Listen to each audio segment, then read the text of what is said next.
So when I started knitting, I had a really hard time getting my rib stitches to look nice. The left side always looks stretched out, while the right side looks nice and neat. So today I'm going to show you how I fix that, and it's a super simple tip.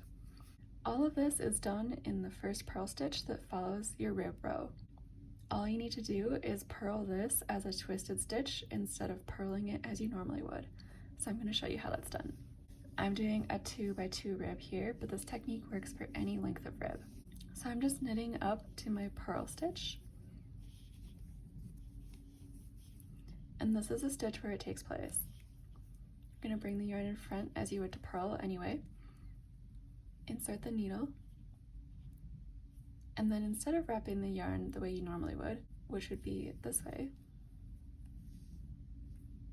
you're instead going to wrap the yarn underneath, going clockwise,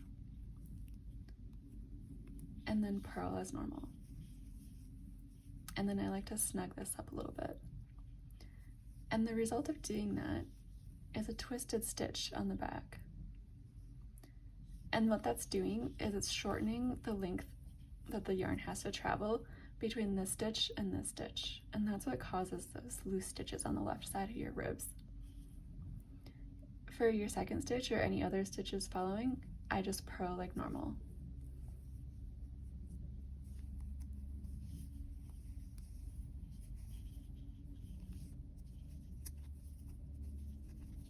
And here we have a purl again.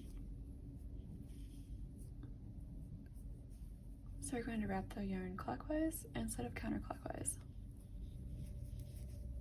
And just snug it up a little bit. And then continue on as normal. This technique works really well for working in the round because you're basically never going to see those twisted stitches on the inside.